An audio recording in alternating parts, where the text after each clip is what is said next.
आज का जो हमारा लेक्चर है बेसिकली वो बेस करता है क्या नाम है, derivation of the momentum operator and derivation of energy operator, and then we will discuss about the derivation of the Schrodinger wave equation from some basic rules. Last time में discuss किया था कि हमारे पास जो श्रोडिंगर वेव इक्वेशन है और उसकी कोई कोई भी ऑथेंटिक कोई डेरिवेशन नहीं है, लेकिन फिर भी हम इसको सम ज्योमेट्रिक जो रूल्स हैं हमारे पास, बेसिक हमारे पास फार्मूलाई हैं, उनका इस्तेमाल करके हम लोग इसको ड्राइव करने की कोशिश करते हैं। और लास्ट लेक्चर में हमने इसको सिंपली स्टेट किया था और इसकी मैथमेटिकल फॉर्म बनाई थी हमने। और आज के लेक्चर में हम स्पेशली उसको ड्राइव करेंगे, उस पूरी जो मैथमेटिकल फॉर्म है श्रोडिंगर वेव इक्वेशन की, जो कि क्वांटम मैकेनिक्स जो है पूरी उस बेसिकली वेव इक्वेशन पे बेस करती है, क्योंकि क्वांटम पार्टिकल्स हैं उनके बिहेवियर को एक्सप्लेन करती है बेसिकली श्रोडिंगर वेव इक्वेशन। ऐसे ही है जैसे क्लासिकल मैकेनिक्स के अंदर जो पार्टिकल्स या बॉडीज़ के बिहेवियर को, मोशन को डिस्कस करते हैं, क्या नाम है, laws of motion, Newton's laws of motion जो हैं वो बॉडीज़ के मोशन को एक्सप्लेन करते हैं। अगर हम उनकी मोशन को डिटेल में डिस्कस करें तो हम न्यूटन्स के लॉज की मदद से उनकी मोशन को, वेलोसिटीज़ को, एक्सेलरेशंस को ईजिली हम फाइंड कर सकते हैं। इसी तरीके से पार्टिकल्स जो हमारे पास स्मॉलेस्ट पार्टिकल्स हैं, नैनो साइज पार्टिकल्स हैं, जिसे हम क्वांटम पार्टिकल कहते हैं, क्वांटम पार्टिकल के भी जो बिहेवियर्स हैं या उसकी वेव नेचर है उसको हमने डिस्क्राइब करना हो तो हमें जो वेव इक्वेशन या वेव मोशंस या जो मूविंग पार्टिकल्स हैं, स्मॉलेस्ट पार्टिकल, उनके बिहेवियर को एक्सप्लेन करना हो तो हमें श्रोडिंगर वेव इक्वेशन का सहारा लेना पड़ता है। उसको हम बाद में डिस्कस करेंगे, लेकिन पहले क्योंकि लास्ट टाइम हमने ऑपरेटर्स डिस्कस किए थे डिफरेंट टाइप ऑफ, तो उसमें हमारे पास दो ऑपरेटर्स ऐसे हैं जिसको हम ड्राइव कर सकते हैं। उसमें हमारे पास एक मोमेंटम ऑपरेटर है, आपके सामने स्क्रीन पे शो हो रहा है, और दूसरा हमारे पास है एनर्जी ऑपरेटर। तो सबसे पहले हम लोग जो मोमेंटम ऑपरेटर है उसको ड्राइव करेंगे, लेकिन मोमेंटम ऑपरेटर ड्राइव करने से पहले एक टर्म है जिसको हम कहते हैं वेव नंबर। बेसिकली ये नंबर ऑफ वेव्स के बारे में है कि किसी भी मखसूस एरिया में से कितनी वेव्स पास कर रही हैं, उनकी तादाद अगर हमें मालूम हो जाए तो उसे हम वेव नंबर कहते हैं। इसको हम डिफ़ाइन करना हो तो कुछ ऐसे डिफ़ाइन करते हैं कि हम लोग को जो हमारे पास वेव्स हैं उसका फेज़ एंगल लेते हैं और उसकी जो लेंथ है, टोटल वेव लेंथ जो वेव्स पास कर रही किसी यूनिट एरिया से, उससे हम डिवाइड कर देते हैं। तो phase angle per unit length that is called wave number, उसको हम कैपिटल के से डिनोट करते हैं। अच्छा, आप चलते हैं मोमेंटम ऑपरेटर की डेरिवेशन की तरफ। मोमेंटम ऑपरेटर को ड्राइव करने से पहले हम सपोज करते हैं कि हमारे पास एक ऐसा क्वांटम पार्टिकल है जो कि स्मॉलेस्ट पार्टिकल है और वो पार्टिकल पॉजिटिव एक्स एक्सिस की डायरेक्शन में सिंगल डायरेक्शन के अंदर मूव कर रहा है और उसकी वेलोसिटी यूनिफॉर्म है। उस पर कोई भी एक्सटर्नल फील्ड इफेक्ट नहीं हो रही, कोई एक्सटर्नल फील्ड जो है वो फोर्स अप्लाई नहीं कर रही। तो ऐसे पार्टिकल जिस पे कोई फील्ड फोर्स अप्लाई नहीं होती उसको हम कहते हैं फ्री पार्टिकल। तो हमने आज कंसिडर कर रहे हैं इसमें कि हमारे पास एक फ्री पार्टिकल है और वो free particle positive x direction में मूव कर रहा है। वो राइट वर्ड इसको ले लें या लेफ्ट वर्ड ले लें, किसी एक पॉजिटिव डायरेक्शन में बेसिकली वो मूव कर रहा है अलॉन्ग एक्सेस, यानी सिंगल डायरेक्शन है और लीनियर मोशन इसे कह सकते हैं हम लोग। और ये पार्टिकल किसी भी फील्ड से इफेक्टिव नहीं है, तो ये पार्टिकल कहलाता है फ्री पार्टिकल। तो इस पर कोई भी हमारे पास gravitational force and other electric force, magnetic force, कोई भी फोर्स अप्लाई नहीं हो रही। तो न्यूटन्स के लॉज के मुताबिक अगर हम देखें तो किसी पार्टिकल पे अगर कोई फोर्स अप्लाई नहीं हो रही तो उसकी हमेशा वेलोसिटी जो है वो यूनिफॉर्म होती है। इस तरीके से यहाँ भी हमारे पास ये पार्टिकल जो है उसकी वेलोसिटी यूनिफॉर्म होगी। फर्ज करते हैं वो जो पार्टिकल मूव कर रहा है उसका वेव फंक्शन साई है। हम सपोज कर लेते हैं उस पार्टिकल का वेव फंक्शन साई है और वो साई जो है जिस एक्स डायरेक्शन में मूव कर रहा है विद रिस्पेक्ट टू टाइम। इसका मतलब है ये साई जो है ये डिपेंड करता है एक्स एक्सिस के ऊपर जितना वो डिस्टेंस कवर करेगा, और दूसरा है जितने टाइम में वो डिस्टेंस कवर करेगा। और इस वेव फंक्शन के अंदर उस पार्टिकल का जो एक्स एक्सिस के अलोंग बिहेवियर होगा, जो इसकी पोजीशन होगी, जो इसकी वेलोसिटी होगी वो सारी इंफॉर्मेशन इस वेव फंक्शन के अंदर छुपी हुई है। ये वेव फंक्शन हमें सारी वो इन्फॉर्मेशन देता है। उसके बारे में लास्ट टाइम हम डिस्कस कर चुके थे कि वेव फंक्शन जो है वो तमाम इंफॉर्मेशन देता है क्वांटाइज पार्टिकल के बारे में, क्वांटम पार्टिकल के बारे में।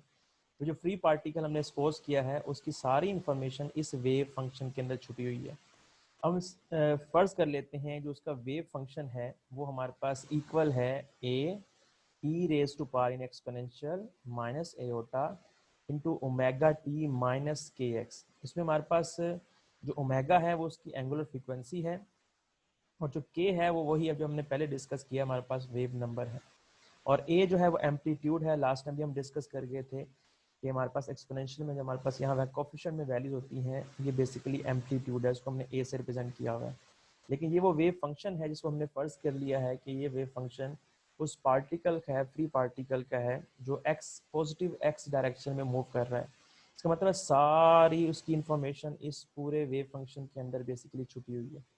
अब हमने करना क्या है, हमने बेसिकली इसी वेव फंक्शन के ऊपर हमने इस ऑपरेटर अप्लाई करना है। और हम जानते हैं ऑपरेटर अप्लाई करने के लिए हमें बेसिकली डेरिवेटिव्स लेने पड़ते हैं। तो with respect to X and with respect to time दोनों के लिहाज से बेसिकली हम डेरिवेटिव लेते हैं। तो यहाँ हमारे पास इसको सॉल्व करने के लिए हम इसका डेरिवेटिव लेंगे। लेकिन उससे पहले हमारे पास ओमेगा यानी मीन टू से ये एंगुलर फ्रिक्वेंसी इसकी वैल्यू क्या होगी हमारे पास, और हमारे पास वेव नंबर की वैल्यू क्या होगी हमें पता होनी चाहिए। इन दोनों की वैल्यू हमें पहले इनिशियली फाइंड करनी पड़ेगी। तो उसको पहले सबसे पहले फाइंड करते हैं इनकी वैल्यूज़ को। तो उसके लिए हम लोग मूव करते हैं नेक्स्ट पेज पे। देखिए हमारे पास पेज नंबर 156 के नाम से है ये। हम जानते हैं कि हमारे पास किसी भी पार्टिकल की जो एनर्जी है वो बराबर होती है एच एफ के। इसको एच न्यू भी पढ़ते हैं, एफ जो है उसको न्यू से भी रिप्रेजेंट किया जाता है बेसिकली, और एफ से भी किया जाता है। ये प्लांक्स इक्वेशन है, प्लांक्स क्वांटम थ्योरी के थ्रू हमें इक्वेशन मिली थी, एक प्लांक्स ने इक्वेशन दी थी जिसे हम कहते हैं E is equal to H F. E इसमें हमारे पास टोटल एनर्जी है और एफ जो है वो फ्रीक्वेंसी ऑफ द पार्टिकल है और एच हमारे पास प्लांक्स कॉन्स्टेंट है। अगर हम इस इक्वेशन के बोथ साइड पे 2 पाई से मल्टीप्लाई कर दें तो हमारी जो ड्राइव वैल्यू है वो इजीली हम उसको हासिल कर सकते हैं। देखें अगर हमारे पास 2 पाई से लेफ्ट साइड में मल्टीप्लाई किया हुआ है और 2 पाई से राइट साइड में मल्टीप्लाई किया हुआ है तो हमारे पास 2 pi E is equal to, गौर किया जाए तो राइट साइड पे हमारे पास 2 पाई एफ जो है that is equal to omega, ये ओमेगा के इक्वल है। हमारे पास आंसर आता है 2 pi E is equal to H omega. यहाँ से देखें अगर ओमेगा की वैल्यू फाइंड करना चाहें तो एच को यहाँ इधर डिवाइड कर दें हमारे पास, तो 2 पाई ई ओवर एच हमारे पास ओमेगा के इक्वल आ जाता है। अब मजीद हम इसको गौर करें तो ये 2 पाई ओवर एच है बेसिकली, अगर इसका हम रेसिप्रोकल लें मीन टू से अगर 2 पाई को ये एच से यहाँ नीचे लेके जाए तो ये एच से डिवाइड होता है यहाँ। और जब हम देखते हैं कि जब एच से डिवाइड होता है तो H over 2 pi that is basically equal to H cut, जिसको लास्ट टाइम हमने डिस्कस किया था, ये रिड्यूस प्लांक्स कांस्टेंट होता है। तो हम लोग मजीद इसको लिख सकते हैं कि ओमेगा इज इक्वल टू, इसकी जगह हम लोग H cut 1 over H cut mean to say अगर 2 पाई को नीचे ले जाते हैं तो यहाँ एच कट आता है, तो E over H cut answer आ जाता है। तो यहाँ से हमारे पास ओमेगा की वैल्यू आ जाती है। सिमिलरली हम जानते हैं हमारे पास कोई पार्टिकल जो स्मॉलेस्ट पार्टिकल है, क्वांटम पार्टिकल है, वो वेव बिहेवियर शो करता है। और डी ब्रोगली ने बताया था कि हर पार्टिकल जो है वो ड्यूल नेचर रखता है। तो हम जानते हैं अगर हम उसके डी ब्रोगली वेवलेंथ उसकी फाइंड करना चाहें तो हमारे पास एच ओवर एम वी के बराबर होती है। एम वी क्या है, mass and velocity of the particle, और that is also equal to linear momentum of the particle. इसी तरीके से हमारे पास इक्वेशन आती है, अगर हम लीनियर मोमेंटम यहाँ से ड्राइव करें इस इक्वेशन से तो P is equal to H over lambda, यानी हमारे पास ये P को उठा के इधर ले आएँ और हमारे पास लेमडा यहाँ डिवाइड कर दें तो हमारे पास P is equal to H over lambda answer आता है।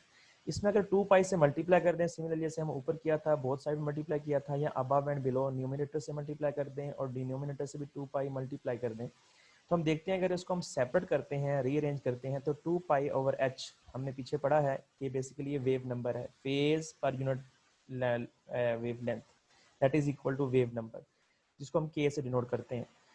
और हमारे पास एच ओवर 2 पाई हमने रिसेंटली पढ़ा है और पहले भी हमने डिस्कस किया हुआ है कि ये basically reduce Planck's constant mean to say H cut के बराबर होता है। देखिए हमारे पास मोमेंटम जो पी है उसकी वैल्यू आ गई के एच कट, और यहाँ से हमारे पास के की वैल्यू फाइंड की जाए तो K is equal to P over H cut. जैसा कि मैंने पहले कहा था कि हमने उस इक्वेशन में जो हमारे पास वेव फंक्शन की इक्वेशन थी, उस इक्वेशन में हमारे पास ई और हमारे पास ओमेगा और हमारे पास बेसिकली के, इन दोनों की वैल्यू हमें चाहिए थी। ये दोनों की वैल्यू हमें फाइंड हो गई हैं। अब हम प्रीवियस इक्वेशन पे जाएं तो इस इक्वेशन नंबर 1 का इसको नाम दिया हुआ है। इस इक्वेशन नंबर 1 में देखें हमारे पास, यहाँ हमारे पास देखें वैल्यू थी हमारे पास ओमेगा की, और सिमिलरली हमारे पास के की वैल्यू है।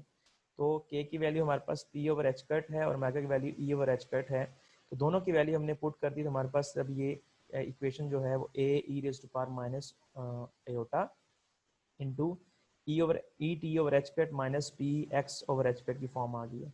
इसमें देखा जाए तो एच कट जो है बेसिकली कांस्टेंट है, और बेसिकली एच कट जो है वो कॉमन भी है। तो हमारे पास एच कट अगर हम इसको इसमें से ड्राइव कर लें, तो सेपरेट कर लें, हमारे पास कॉमन ले लें, तो हमारे पास आंसर आता है minus iota over H cut into E T minus P x. This is basically the wave function of the quantize particle which is free, on which no field force is applying. Basically freely particle is moving along the positive x direction.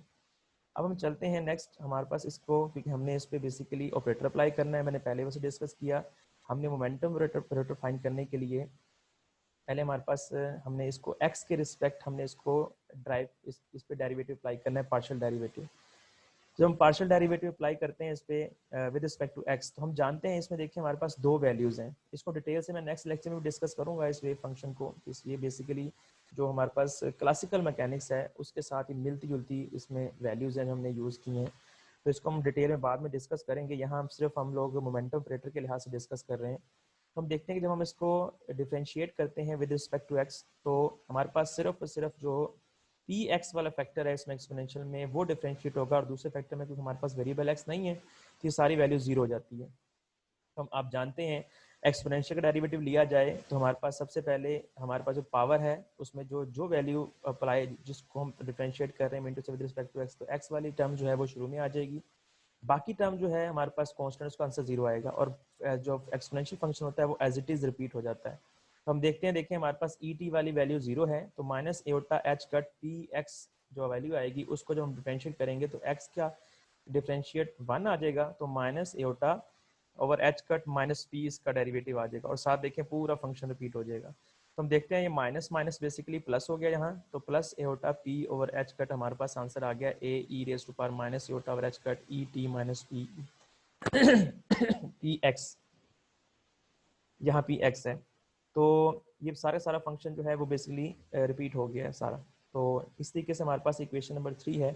Similarly अगर हम देखें इसको मज़ीद solve करें rearrange करें, तो देखिए हमारे पास करली वेव फंक्शन और curly x is equal to aorta P over H cut wave function था जो कि बेसिकली रिपीट हो चुका है। देखें हमारे पास पीछे देखें जाएं तो ये सारी की सारी value A E raise to power minus iota over H cut E T minus P X पूरा पूरा वही वैल्यू है जो हमने पहले सपोज किया था। हमारे पास वेव फंक्शन है जो एक्स और टी पे डिपेंड करता है, तो इसको पूरी वैल्यू की जगह हम लोग बेसिकली यूज़ कर सकते हैं वेव फंक्शन। तो वो हमने इसको पुट कर दिया है यहाँ, दोबारा देखें तो करली ओवर करली साई बेसिकली ओवर करली x is equal to aorta P over H cut, और साथ हमारे पास वेव फंक्शन इस साई दोबारा वापस आ गया। इसको अभी रीअरेंज करना है हमने, और बेसिकली यहाँ से मोमेंटम लीनियर मोमेंटम जो है उसकी वैल्यू फाइंड करनी है हमने, जो कि बेसिकली बन जाएगा फिर momentum operator in the quantum mechanics. तो यहाँ देखिए हमारे पास एच कट जो है उसको इस साइड पे लेके जाएं, लेफ्ट साइड पे तो मल्टीप्लाई होता है, एयोटा जो है जो लेफ्ट साइड पे लेके जाएं तो डिवाइड होता है, तो हमारे पास मोमेंटम इनटू वेव फंक्शन आ जाता है। इसमें अगर हम इसको, क्योंकि हमें एयोटा हमारे पास इसको रैशनलाइज करना पड़ता है, एयोटा कभी डिनोमिनेटर में नहीं होता है, इसको न्यूमरेटर में लाया जाता है, तो इसलिए इसको रैशनलाइज करने के लिए -1 से मल्टीप्लाई करें, -1 से डिवाइड करें, ये आपकी मर्जी है। इसके अलावा आप एयोटा से मल्टीप्लाई और एयोटा से डिवाइड भी कर सकते हैं, इस तरीके से भी आंसर आ जाता है। और अगर हम -1 से मल्टीप्लाई -1 से डिवाइड मल्टीप्लाई और -1 से और -1 से डिवाइड करें उस तरह भी सॉल्व हो जाएगा। या फिर हमने यहाँ देखें इस बुक के अंदर हमारे पास -1 से मल्टीप्लाई हुआ है, तो -1 जो ब्रैकेट में है ये हम जानते हैं -1 एयोटा स्केयर के बराबर होता है, और ये बाहर जो माइनस है वैसे एज इट इज़ हमारे पास नीचे इक्वेशन में आ गया है। आप देखिए एयोटा स्केयर के साथ एयोटा जो है वो बेसिकली कटिंग होती है उसकी, तो हमारे पास एयोटा के साथ एयोटा कैंसिल हो गया, तो एयोटा देखिए अब डिनोमिनेटर से न्यूमरेटर में आ गया है, इसे रैशनलाइजेशन कहते हैं, जिसमें एयोटा में हमारे पास न्यूमरेटर में आ जाता है। अब हमारे पास फुल फॉर्म बन गई हमारे पास minus iota H cut curly wave function और curly X, this is basically equal to momentum wave function. अब जानते हैं देखिए ये भी वेव फंक्शन है और ये भी फंक्शन है, दोनों वैल्यूज को हम आपस में कैंसिल कर सकते हैं, इक्वेशन है जो कि हम जानते थे कि ये वेव फंक्शन जो एज इट इज़ वापस आ जाता है इसको हम आइगन फंक्शन कहते हैं। तो और हमारे पास जो उसके साथ वैल्यू आती है उसे हम आइगन वैल्यूज कहते हैं। तो ये आइगन फंक्शन बेसिकली रिपीट हो रहा है, तो इसको हम कैंसिल कर सकते हैं आपस में। जब ये दोनों वेव फंक्शन इससे ये कैंसिल हो जाएगा तो हमारे पास आंसर आएगा momentum is equal to minus iota H cut curly और करली एक्स, और ये मोमेंटम जो है अलॉन्ग एक्स एक्सिस पार्टिकल के लिए था। तो सिमिलरली अगर हम देखें तो देखें एयोटा कांस्टेंट है, एच कट कांस्टेंट है, सिर्फ और सिर्फ वेरिएबल है वो एक्स एक्सिस के अलॉन्ग हमें वेरिएशन मिल रही है। तो अगर हम वाई एक्सिस के अलॉन्ग लेंगे मोमेंटम तो फिर हम देखें करली व करली वाई लिख सकते हैं। अगर हम जी एक्सिस के अलॉन्ग बात करें तो हमारे पास करली व करली जी लिखा जा सकता है। इस तरीके से अगर हम थ्री डायमेंशनली बात करें तो हमारे पास जो मोमेंटम है वो वेक्टर फॉर्म में लिख सकते हैं हम लोग, पी एक्स आई हैट प्लस पी वाई जे हैट प्लस पी जी के हैट हम लिख सकते हैं। इन तीनों की वैल्यूज पुट की जाएं हमारे पास तो हम देखते हैं कि माइनस एयोटा एच कट करली एक्स आई आई हैट, और पी वाई की वैल्यू फिर माइनस एयोटा एच कट करली वाई, और सिमिलरली पी जी की वैल्यू जो है वो माइनस एयोटा एच कट करली जेड यहाँ पुट कर सकते हैं।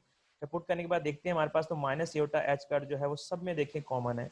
तो ये माइनस एयोटा एच कट जो है अगर हम कॉमन ले लें तो हमारे पास पीछे ब्रैकेट में वैल्यू बच जाती है वो करली और करली एक्स आई हैट करली जे वाई जे हैट और करली जेड के हैट होता है। और ये सारी वैल्यू हम जानते हैं, पहले से आप पढ़ चुके हैं मैथमेटिकल फिजिक्स के अंदर कि ये हमारे पास वैल्यू डेल के बराबर होती है, इसको हम डेल्टा भी कहते हैं।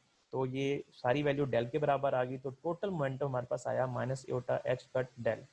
और ये मोमेंटम हमारे पास जो बेसिकली मोमेंटम ऑपरेटर है इन स्पेस से कह सकते हैं, इन थ्री डायमेंशन से कह सकते हैं, ये हमारे पास मोमेंटम ऑपरेटर है जो हमने फाइंड करना था। This is the momentum operator that is used in the quantum mechanics. Linear हमारे पास जो मोमेंटम होता है क्लासिकल मैकेनिक्स में वो बराबर होता है एम वी के, और जो हमारे पास क्वांटम मैकेनिक्स में मोमेंटम ऑपरेटर इस्तेमाल होता है या मोमेंटम इस्तेमाल होता है बेसिकली उसको मोमेंटम ऑपरेटर कहते हैं, तो वो बराबर होता है माइनस एयोटा एच का डेल, जो हमने प्रूव कर दिया है यहाँ। इसके बाद अगर हम इसको अनदर फॉर्म में देखें, क्योंकि वेक्टर क्वांटिटी है हमारे पास तो इसकी स्केलर वैल्यू फाइंड करनी हो तो हम दो मोमेंटम्स जो हमारे पास ऑपरेटर्स हैं उसको मल्टीप्लाई करें तो हमारे पास नेक्स्ट रिजल्ट क्या आता है, दैट इज अनदर फॉर्म। यहाँ तक हम लोग बेसिकली मोमेंटम ऑपरेटर को ड्राइव कर चुके हैं, लेकिन अगर इसको हम एक्सटेंशन दें तो अनदर फॉर्म बनाना चाहें मोमेंटम ऑपरेटर की, तो उसको बनाने के लिए हम क्या करते हैं, हम अगेन जो हमारे पास फंक्शन था करली ओवर करली एक्स, ये हमारे पास फंक्शन था, इस फंक्शन को हम अगेन डेरिवेटिव लेते हैं विद रिस्पेक्ट टू एक्स, जिसे हम कहते हैं डबल डेरिवेटिव। या हमारे पास अगर पहले से ये फंक्शन है, ये वाली इस फंक्शन को यूज करना चाहें तो इसका हम इनिशियली डेरिवेटिव लिया जाए with respect to X, then again derivative लिया जाए, तो ये डबल डेरिवेटिव कहलाता है। तो हम डबल डेरिवेटिव लें तो हम देखते हैं कि पहले हमारे पास iota P over H cut आता है, अगेन हमारे पास iota P over H cut आएगा क्योंकि ये सिर्फ अफेक्ट होता है पी एक्स के ऊपर विद रिस्पेक्ट टू एक्स, इसलिए ई टी पे अप्लाई नहीं होगा क्योंकि ई टी हमारे पास इसकी वैल्यू जीरो आएगी। तो वो पूरा फंक्शन एज इट इज फिर रिपीट हो जाता है। तो देखें ये हमारे पास वेव फंक्शन है, दोबारा हम यहाँ पुट कर सकते हैं तो हमारे पास ये एयोटा स्केयर पी स्केयर और H cut square into psi आ जाएगा। नेक्स्ट पेज पे देखिए हम लोग, देखिए हमारे पास वैल्यू आएगी करली वेव फंक्शन और curly X square that is equal to minus iota square था यहाँ, इसकी वजह से -1 आ गया, और पी स्केयर और एच कट स्केयर हमारे पास वेव फंक्शन। अब वेव फंक्शन से वेव फंक्शन कैंसिल करें तो हमारे पास ओनली आंसर आ जाता है curly X square is equal to minus P square H cut square. लेकिन अगर यहाँ से हम पहले पी स्केयर की वैल्यू फाइंड कर लें तो हम देखते हैं कि एच कट स्केयर को यहाँ मल्टीप्लाई कर सकते हैं हम लोग, तो और माइनस को भी शिफ्ट कर सकते हैं बाद में। तो एच कट स्केयर को मल्टीप्लाई किया तो ये फॉर्म बन गई, that is equal to minus P square wave function. और इसी तरीके से हमारे पास देखें पी स्केयर वेव फंक्शन उसने उसको सिर्फ राइट साइड पे लिखकर उसको लेफ्ट साइड पे लिखा है बुक के अंदर, और माइनस को शिफ्ट कर दिया है। अब देखिए हमारे पास इसमें साई को साई कैंसिल करें इसी जगह पे तो हमारे पास पी स्केयर की वैल्यू आती है माइनस एच कट स्केयर करली स्केयर और करली एक्स स्केयर, जो कि हमारे पास नीचे लिखी हुई है। ये अगर हम बात करें हमारे पास एक्स एक्सिस के लिए तो सिमिलरली वाई एक्सिस के लिए हमारे पास भी वैल्यू यही आएगी क्योंकि सिर्फ चेंज आ रहा है हमारे पास एक्सिस में डिस्टेंस में, और एच कट स्केयर जो कि वो कांस्टेंट वैल्यू है। सिमिलरली फॉर जेड एक्सिस को हमारे पास ये वैल्यू आएगी P square Z minus H cut square और करली ओवर करली जेड स्केयर। अच्छा, इसी तरीके से हम देखें हमारे पास पी स्केयर की वैल्यू आ गई है। ये पी स्केयर जो है इसको हम इसी तरीके से बना सकते हैं, पहले मैंने बताया कि ये स्केलर वैल्यू हमने फाइंड करने जा रहे थे, हमारे पास मोमेंटम ऑपरेटर वेक्टर फॉर्म में था। तो हम गौर करें तो हम जानते हैं कोई भी वेक्टर्स का डॉट प्रोडक्ट लिया जाए, दो वेक्टर्स का डॉट प्रोडक्ट लिया जाए तो हमारे पास स्केलर वैल्यू का मैग्नीट्यूड का स्केयर आता है, यानी उस वेक्टर के बेसिकली मैग्नीट्यूड का स्केयर आता है हमारे पास, यानी स्केलर वैल्यू आती है। तो देखें इस वेक्टर की भी हमने वैल्यू पुट कर दी है थ्री डायमेंशनल एक्सिस के अंदर, और इस मोमेंटम पी वेक्टर जो है उसकी हम थ्री डायमेंशनली वैल्यू पुट करें तो दोनों को सॉल्व करें तो हमारे पास डॉट प्रोडक्ट के मुताबिक पी एक्स से मल्टीप्लाई होगा, पी वाई से होगा, और पी जी से मल्टीप्लाई होगा। हमारे पास P square X, P square Y और पी स्केयर जी जो है तमाम वैल्यूज एडिशन में आ जाएंगी। इन तमाम की हमारे पास वैल्यूज मौजूद हैं। जब हम इसको पुट करते हैं तो हमारे पास देखें H cut square minus H cut square common आता है सब में, तो हमने पहले से इसको कॉमन निकाल लिया है। बाकी सारी वैल्यूज हमारे पास देखें ये सारी बेसिकली डेल स्केयर के बराबर है, यानी आपने पढ़ा हुआ है डेल जो है वो करली ओवर करली एक्स आई हैट प्लस करली और करली वाई जे हैट प्लस करली और करली जेड के हैट के बराबर होता है। और वो दो हमारे पास डेल हो तो डेल डॉट डेल लिया जाए तो वो डेल स्केयर आता है। तो डेल स्केयर की वैल्यू हमारे पास ये ब्रैकेट में लिखी हुई ये आ जाती है। तो हम कह सकते हैं कि ये वैल्यू जो है वो डेल स्केयर के बराबर है। तो हमारे पास फिर पी स्केयर जो स्केलर वैल्यू है मोमेंटम ऑपरेटर की इन क्वांटम मैकेनिक्स, तो वो बराबर आती है minus H cut square del square. अच्छा, इससे मजीद हम एच की फॉर्म में लिखें क्योंकि ये रिड्यूस प्लांक्स कांस्टेंट का स्केयर है। अगर इसको हम प्लांक्स कांस्टेंट की फॉर्म में लिखें तो हमारे पास जानते हैं कि एच कट जो बराबर होता है वो एच ओवर 2 पाई होता है। तो जब हम स्केयर लेंगे तो हमारे पास एच स्केयर और 2 पाई का स्केयर लेंगे तो हमारे पास 4 पाई स्केयर आता है। ये दो अलग फॉर्म है, इसको इस फॉर्म में भी लिखा जा सकता है और इस फॉर्म में भी लिखा जा सकता है। ये हमारे पास बेसिकली मोमेंटम जो ऑपरेटर्स हैं उसकी मैग्नीट्यूड वैल्यू जो हमारे पास आ जाती है। ये हमारे पास मोमेंटम ऑपरेटर का जो टॉपिक है उसका प्रूफ है। मोमेंटम ऑपरेटर का प्रूफ कर चुके हैं हम लोग इन वेक्टर फॉर्म, उसके बाद हम उसकी स्केलर वैल्यू जो है in the form of square वो भी हम फाइंड कर चुके हैं। ये दोनों हम आपके लॉन्ग क्वेश्चन बन सकते हैं। नेक्स्ट हम मूव करते हैं आगे एनर्जी ऑपरेटर की तरफ। तो हम देखते हैं कि अगर हमने एनर्जी ऑपरेटर फाइंड करना है तो उसी सपोजिशन की तरफ हम वापस जाएंगे। हमारे पास जो पहले इक्वेशन हमने फर्ज की थी और उस इक्वेशन में हमारे पास हमने एक वेव फंक्शन फर्ज किया था कि हमारे पास psi of X of T is equal to A E raise to power minus eta into E T minus P X. तो वो जो हमारे पास वेव फंक्शन था उस वापस जाएंगे हम लोग। पहले हमने उसको डिफरेंशिएट किया था यानी उस पर ऑपरेटर अप्लाई किया था विद रिस्पेक्ट टू एक्स। अब हम देखिए हम ऑपरेटर अप्लाई कर रहे हैं विद रिस्पेक्ट टू टी, क्योंकि हमारे पास देखें वेव फंक्शन के अंदर जो एनर्जी का फैक्टर है वो टी टाइम के साथ रिलेट कर रहा है। इससे पहले हमने देखा था कि हमारे पास मोमेंटम का जो फैक्टर था वो डिस्टेंस के साथ रिलेट कर रहा था, इसलिए इसको हमने डिफरेंशिएट किया था विद रिस्पेक्ट टू एक्स, जो हमने पहले टॉपिक डिस्कस कर लिया है। अब हम इस पूरी इक्वेशन को जो हमारे पास पहले से वेव फंक्शन है जिसको हम दोबारा देखना चाहें तो हमारे पास वेव फंक्शन हमने यूज किया था। ये देखिए हमारे पास ये वेव फंक्शन है minus A E raise to power minus iota omega T minus K X, और इस वेव फंक्शन की फिर हमने वैल्यूज ओमेगा और ई की वैल्यू पुट की तो हमारे पास आंसर आया था wave function X comma T is equal to A E raise to power minus iota over H cut E T minus P X. तो इस वेव फंक्शन को हमने अब डिफरेंशिएट करना है विद रिस्पेक्ट टू टाइम। पहले हमने डिफरेंशिएट किया विद रिस्पेक्ट टू एक्स तो हमें मिला मोमेंटम, क्योंकि बेसिकली डिस्टेंस है, डिस्टेंस से वेलोसिटी मिलती है और वेलोसिटी से बेसिकली मोमेंटम मिलता है। और दूसरा हम इसको हम डिफरेंशिएट करेंगे with respect to time, basically ability of the body to do work, तो कितना टाइम में कितना वर्क कर रही है बॉडी, तो वो उसकी एनर्जी से रिलेट करता है। और यहाँ हमारे पास जो फैक्टर है वो भी टाइम के साथ है, तो अगर हम इसको टाइम के रिस्पेक्टिव हम इसको डिफरेंशिएट करेंगे तो हमारे पास ई जो है वो अलग हो जाएगा, इसलिए हम इसको डिफरेंशिएट करेंगे विद रिस्पेक्ट टू टाइम। तो जब हम टाइम के रिस्पेक्ट इसको डिफरेंशिएट कर रहे होंगे तो हमारे पास जो एक्स वाला फैक्टर है ये हमारे पास कांस्टेंट फैक्टर बन जाता है, तो इसकी वैल्यू हमेशा जीरो आएगी। अब देखते हैं, देखिए हमारे पास जो इक्वेशन है जब इसको हम डिफरेंशिएट करते हैं एनर्जी ऑपरेटर फाइंड करने के लिए विद रिस्पेक्ट टू एक्स, तो हमारे पास क्या वैल्यू आती है। हमने पढ़ा कि हमारे पास करली साई और करली टी जब with respect to time differentiate करें तो हम जानते हैं एनर्जी वाला फैक्टर देखिए माइनस योटा और एच कट दोनों से मल्टीप्लाई हो रहा है। जब इस ई टी से मल्टीप्लाई होगा तो minus iota E T over H cut form बनेगी ये। जब इसको हम डेरिवेटिव लेंगे तो टी तो करली टी और करली टी वन होता है तो कट जाएगा, तो सिर्फ आ जाएगा minus iota E over H cut जो हमारे पास स्टार्ट में आगे वैल्यू है। और बाकी सारा function as it is repeat हो जाता है, ये हमने पहले पढ़ा हुआ है। जब ये रिपीट सारा फंक्शन हो जाता है इसकी जगह हम फिर wave function as it is नीचे लिख सकते हैं। बाकी हमारे पास minus eta E over H cut value आ जाती है। अब देखें लास्ट टाइम हमारे पास जो वेव फंक्शन था मोमेंटम ऑपरेटर में उसमें एटा हमारे पास डिनोमिनेटर में था, तो हमने उसको न्यूमरेटर में लेकर आए हैं by applying some mathematical operation. तो लेकिन इसमें देखिए हमारे पास एटा पहले से न्यूमरेटर है तो इसमें कोई ज़रूरत नहीं है हमें यहाँ फिलहाल इसको चेंज करने की। लेकिन आगे हम देखें इक्वेशन में हमारे पास अगर ये नीचे डिनोमिनेटर में चला जाता है तो दोबारा फिर हम लोग उसको न्यूमरेटर में ले आएंगे। तो इसको हमें इसमें से हमने ई की वैल्यू निकालनी है। ई की वैल्यू फाइंड करने के लिए देखें एच कट जो है ये डिवाइड हो रहा है, यहाँ मल्टीप्लाई हो जाएगा, एटा यहाँ मल्टीप्लाई हो रहा है और राइट साइड पे आके लेफ्ट साइड पे आके हमारे पास डिवाइड हो जाएगा, तो माइनस भी हम लोग लेफ्ट साइड पे लेके जा सकते हैं। तो हमारे पास आंसर आता है minus H over eta curly psi over curly T is equal to E psi. E psi सिर्फ हमारे पास यहाँ रह गया है, ई वेव फंक्शन। अब यानी हमारे पास ई हमारे पास सेपरेट हो गया, लेकिन देखें दोबारा जो मैंने बात की, हमारे पास यहाँ एयोटा जो है वो डिनोमिनेटर में आ गया है, तो उसको हमने न्यूमिनेटर में लेकर आना है जैसे हमारे पास ऊपर था। तो इसलिए इसको हमारे पास इसको डिनोमिनेटर से न्यूमिनेटर में लाने के लिए हम देखिए क्या करेंगे, हम इसको -1 से मल्टीप्लाई -1 से डिवाइड करें, या फिर -1 मल्टीप्लाई करें, -1 को -1 से मल्टीप्लाई करें, या फिर एक और फॉर्म हो सकती है। देखिए अगर गौर किया जाए तो ये माइनस लिखा हुआ है, और इस माइनस को हम इसकी जगह हम लोग एयोटा स्क्वायर पुट कर सकते हैं, ये भी एक फॉर्म है। तो इस माइनस की जगह हमने पुट किया एयोटा स्क्वायर। देखें तो एयोटा स्क्वायर जो है एयोटा से कैंसिल हो जाता है, तो एयोटा हमारे पास बच जाता है। तो iota H cut curly wave function और curly T is equal to E wave function बच जाता है। अब इसको मजीद हमारे पास सिंप्लीफाई किया जाए तो हम देखते हैं कि वेव फंक्शन से कैंसिल हो जाता है, तो हमारे पास आंसर आता है E is equal to iota curly और करली टी। और अगर हम इसको एच कट को मजीद हम लिखें एच की फॉर्म में, तो एच ओवर 2 पाई हमारे पास इसकी वैल्यू पुट कर दें, ये दो फॉर्म हमारे पास बन जाती हैं एनर्जी ऑपरेटर्स की। तो ये हमारे पास प्रूफ आ जाता है बेसिकली एनर्जी ऑपरेटर का। तो एनर्जी ऑपरेटर भी हमारे पास प्रूफ हो चुका है कि हम एनर्जी ऑपरेटर जो कि बेसिकली क्वांटम मैकेनिक्स में टोटल एनर्जी जो यूज़ की जाती है वो एनर्जी ऑपरेटर है, और वो बराबर है एयोटा एच कट और करली टी।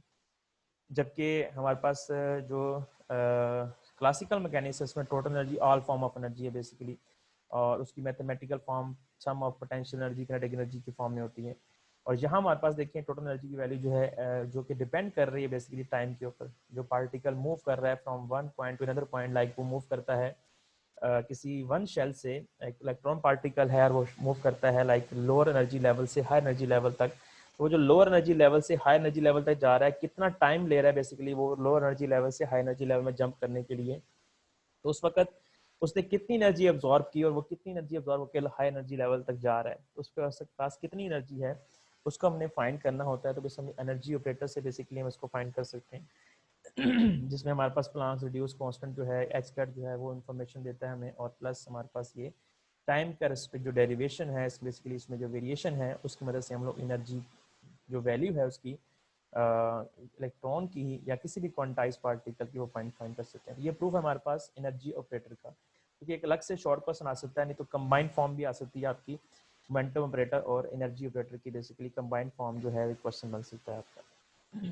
जहाँ तक हमारा ये जो लेक्चर है वो एंड करते हैं, इसके बाद फिर मैं स्टार्ट करूँगा आपको जो डेरिवेशन है बेसिकली श्रोडिंगर वेव इक्वेशन की। तो नेक्स्ट हम इसके बाद श्रोडिंगर वेव इक्वेशन पढ़ेंगे।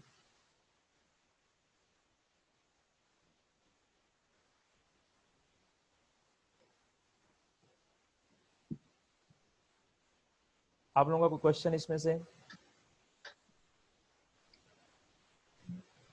Any question? सर पूछूं? जी जी पूछें, शाबाश। सर वो उसके लिए आपको फिर दोबारा स्क्रीन शेयर करना पड़ेगा। मैं स्क्रीन शेयर कर रहा हूँ दोबारा जी, शाम पूछें, शाबाश। सर एक क्वेश्चन यहीं पे है, एनर्जी ऑपरेटर से ऊपर। ठीक है, एनर्जी ऑपरेटर से ऊपर क्या क्वेश्चन है? बोले क्वेश्चन बोले दिखाएंगे कि ना मैं सर वो फिर पता। मैं अच्छा आप एनर्जी ऑपरेटर से ऊपर क्या टॉपिक है बताएं सही, वो कोई पॉइंट कुछ ना सर कुछ। वही डेरिवेशन में पॉइंट था। डेरिवेशन यानी मोमेंटम ऑपरेटर की? जी जी जी सर, जरा देखें ये। मोमेंटम ऑपरेटर का जहां पर हम एंड करते हैं।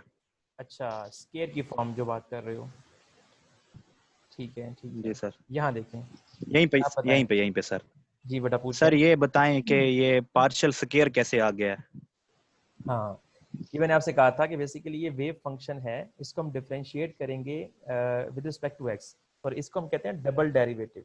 और डबल डेरिवेटिव के ठीक दो है। तरीके हमारे मैंने आपको बताया कि एक तो था हमारे पास पहले से, देखिए सिंगल डेरिवेटिव हमारे पास मौजूद है इसमें, जरा गौर किया जाए तो ये सिंगल जी सर। डेरिवेटिव की वैल्यू हमारे पास है iota P over H cut a E raise to power minus iota over H cut E T minus P x है। ये छोटी सी मिस्टेक है बुक में, ये पी एक्स है। तो ये हमारे पास सिंगल डेरिवेटिव था विद रिस्पेक्ट टू एक्स। इसी का मजीद अगेन डेरिवेटिव लें तो इसको हम कहते हैं डबल डेरिवेटिव। तो फिर हम डबल डेरिवेटिव में ये हमारे पास पहले से कांस्टेंट वैल्यू है, इस पर कोई फर्क नहीं पड़ता कि जो हमारे पास दोबारा ये वेरिएबल वैल्यू है हमारे पास P X minus iota H cut into P X, इस पे हमारे पास विद रिस्पेक्ट टू एक्स जब डिफरेंशिएट करेंगे तो फिर हमारे पास again iota P over H cut value आएगी। जब again iota P over H cut value आएगी तो iota P over H cut multiply iota P over H cut, तो एयोटा से एयोटा मल्टीप्लाई होगा तो माइनस एयोटा स्केयर आएगा जो कि -1 के बराबर है, और पी से पी देखे मल्टीप्लाई होगा तो पी स्केयर आ जाएगा, और एच कट से मल्टीप्लाई होगा तो एच कट स्केयर आ जाएगा। और देखें बाकी ये जी वे सर। ये सारा सारा फंक्शन जो है ये रिपीट होता है, इसलिए इसकी जगह हमने देखें वेव फंक्शन पुट कर दिया। ठीक है शाबाश। अब सर, फिर क्वेश्चन। इसको पार्शियल स्क्वायर होना चाहिए ना साइड पे, या तो ये जहां पर एरो डाला हुआ है? नहीं नहीं नहीं बेटा, इस पार्शियल स्केयर नहीं, पार्शियल स्केयर यहाँ नहीं होता। वेव फंक्शन जो जिसको ड्राइव जिसकी डेरिवेशन की जाती है, इसमें डेरिवेटिव अप्लाई किया जाता है, उसको एज इट इज लिखते हैं, और जिसके रिस्पेक्ट सर में उसके किया जाता है उसका स्केयर लिखा जाता है। अगर मैं 3 टाइम्स करूंगा तो यहाँ 3 आ जाएगा। सर सवाल ये था कि यहाँ पर ना partial Sai over partial x का स्क्वायर है, ठीक है, हाँ, उसी के नीचे फिर देखें पार्शियल पार्शियल स्केयर, स्क्वायर अच्छा अच्छा अच्छा, साई ठीक ओवर। ठीक ठीक ठीक, हाँ मैं बात समझ गया, यानी पार्शियल यहाँ स्केयर होना चाहिए, आप इसकी बात कर रहे यस थे। सर। सही सही सही, जी हाँ यहाँ सर। पार्शियल स्केयर आना चाहिए, वो तो नो डाउट।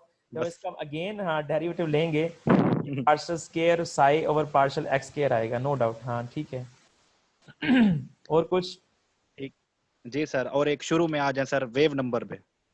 जी जी, वेव नंबर बताएं, शाबाश, बोले मैं पहुंच जाता हूँ। सर मोमेंटम ऑपरेटर के अंदर सर वैल्यू लिखी हुई है कि साई एक्स के रिस्पेक्ट और टी के रिस्पेक्ट हमने डेरिवेटिव ले लिया है, वो मोमेंटम को जाहिर करेगा और एक एनर्जी को जाहिर करेगा। ए का पता चल गया, एम्पलीट्यूड है सर। ये ई नहीं नहीं नहीं एक्सपोनेंशियल यहाँ पर इसकी ऊपर वाली वैल्यू ये कहाँ से आई है? बेटा, ये सारी ये जो हमारे पास वेव फंक्शन होता है ना, उसके अंदर क्वांटम मैकेनिक्स के अंदर ये हमारे पास सपोज्ड होता है। इसकी ये हमने ये वाला वेव फंक्शन क्यों सपोज किया है, इसका मैं आपको नेक्स्ट लेक्चर जो हमारा होगा उसमें मैं आपको इसकी डिटेल बताऊंगा सारी। इसलिए मैं आपसे कह रहा था कि इसकी 2 फॉर्म है। एक हमारे पास देखें ठीक है। एंगुलर फ्रीक्वेंसी वाली फॉर्म है ओमेगा टी। बेसिकली ये ओमेगा टी देखा जाए तो इसमें एंगुलर फ्रीक्वेंसी है प्लस फ्रीक्वेंसी को मल्टीप्लाई कर टाइम पीरियड, ये पूरा फैक्टर बनता है अलग से ना, और प्लस ये हमारे पास वेव नंबर का फैक्टर जो कि डिस्प्लेसमेंट। मेरी आवाज आ रही है आप लोगों को? यस सर, अब आ रही है। हाँ, वो थोड़ा प्रॉब्लम हो गया था, चलो मैं स्क्रीन शेयर दोबारा कर देता हूँ। मैं कहना चाह रहा था कि जो हमारे पास वेव फंक्शन है, ये वेव फंक्शन हमने ये वाली फॉर्म क्यों सारी इसको कंसिडर किया, ये वेव फंक्शन जो है ये जो हमारे पास श्रोडिंगर वेव इक्वेशन है उसको सेटिस्फाई करता है। तो इसको अच्छा। मुकम्मल यानी सेटिस्फाई किया गया है कि ये वेव फंक्शन प्रॉपर वही सारी वैल्यूज देता है जो कि वेव बिहेवियर किसी पार्टिकल का होता है। उसमें उसका आप जानते हैं, आपने एफएससी और बीएससी लेवल पढ़ा होगा कि वेव इक्वेशन पढ़ी होगी आप लोगों ने, v is equal to f lambda, पढ़ी है ना ये? Yes sir. लीनियर, हाँ लीनियर वेव इक्वेशन होती है बेसिकली ये। तो उसमें हम लोग पढ़ते हैं कि speed is equal to product of frequency and wavelength. तो वो वेव इक्वेशन जो है वो हर वेव को सेटिस्फाई करती है, यानी जो भी वेव्स बनेंगी उसकी स्पीड, उसकी वेवलेंथ, उसकी फ्रीक्वेंसी को हम फाइंड कर सकते हैं उस इक्वेशन से। तो सिमिलरली हम जो हमारे पास ये वेव फंक्शन है, इस ये भी वेव फंक्शन जो वो पार्टिकल वेव बिहेवियर शो करता है उसके वेव बिहेवियर को एक्सप्लेन करता है बेसिकली ये वाला वेव फंक्शन, जिसमें वो सारी इंफॉर्मेशन छुपी ठीक है। हुई है उस वेव पार्टिकल के बिहेवियर के बारे में। और ये प्लस श्रोडिंगर वेव इक्वेशन को सेटिस्फाई करता है। मतलब अगर इसके इस साइड में मैं हैमिल्टोनियन ऑपरेटर अप्लाई कर दूं और इसी को इसके इस साइड पे जो जो हमारे पास ये वैल्यू है, यानी इसके इस साइड पे हमारे पास एनर्जी ऑपरेटर अप्लाई कर दूं, यानी एक इस पे पहले मैं हैमिल्टोनियन ऑपरेटर अप्लाई करूं, फिर मैं इस पे एनर्जी ऑपरेटर ई अप्लाई करूं। लास्ट हमने डिस्कस किया था कि H psi is equal to E psi, that is equal to basically Schrodinger wave equation. तो इसका मतलब है अगर मैं इस वेव फंक्शन के ऊपर पहले हैमिल्टोनियन ऑपरेटर अप्लाई करूं फिर मैं इस पे एनर्जी ऑपरेटर अप्लाई करूं, ये मैं नेक्स्ट लेक्चर में डिस्कस करूंगा डिटेल से कि दोनों के अप्लाई करने के बाद हमारे पास जो वैल्यू है वो इक्वल आती है। तो फिर वहां से साबित होता है कि ये जो वेव फंक्शन है जो हमने सपोज किया हुआ, या जो क्वांटम मैकेनिक्स के अंदर बेसिकली हाइजेनबर्ग और बाकी साइंटिस्ट ने सपोज किया था, या श्रोडिंगर ने बेसिकली सपोज किया था, ये सेटिस्फाई करता है वेव इक्वेशन को, और वो पार्टिकल जो वेव बिहेवियर शो करते हैं क्वांटाइज पार्टिकल उनके बिहेवियर को भी रिप्रेजेंट करता है। इसका सर प्रूफ तो होगा ना कोई ना कोई? हाँ हाँ, सर इसका मोमेंटम प्रूफ ऑपरेटर। है। देखिए मैंने आपसे बात की है, इसका प्रूफ है, वही तो बता रहा हूँ कि नेक्स्ट लेक्चर में उसको डिटेल से डिस्कस करूँ, क्योंकि पहले आता था आपके टॉपिक में था ऑपरेटर्स थे। तो ऑपरेटर्स जो आपने हमने डिस्कस किए थे, तो मैंने पहले उसका प्रूफ इसलिए करवाया कि वो ऑपरेटर जो उसकी इक्वेशन है पहले उसकी डेरिवेशन हमने डिस्कस करनी चाहिए, जो पहले से हमें इक्वेशन लिख दी गई हैं।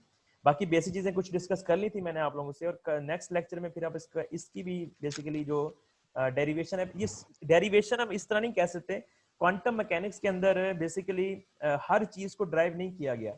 यानी हर चीज की डेरिवेशन नहीं है क्वांटम मैकेनिक्स के अंदर। पहले भी मैंने आपसे डिस्कस किया, थ्योरी है, ये पोस्टुलेट पे बेस करती है, और पोस्टुलेट जो है बेसिकली स्टेटमेंट्स होते हैं।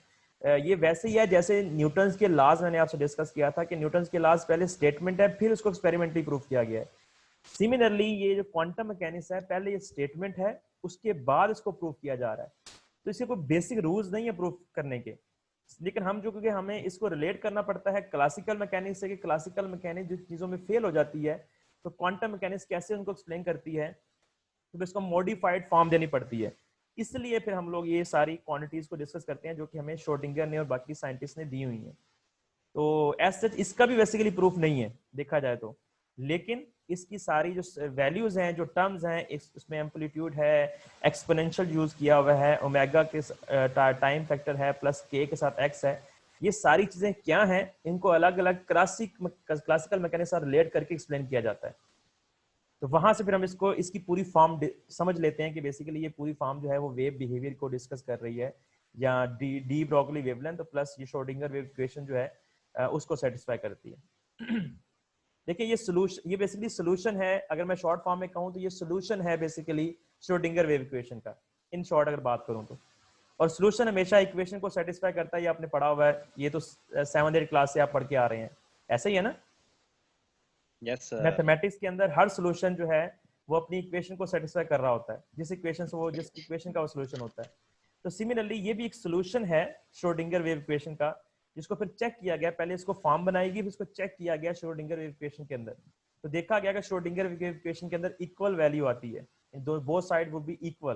तो कहा गया फिर ये सोल्यूशन है बेसिकली श्रोडिंगर वेव इक्वेशन का। और फिर ये बेसिकली एक वेव फंक्शन सर है। ये बीएससी में भी तो है।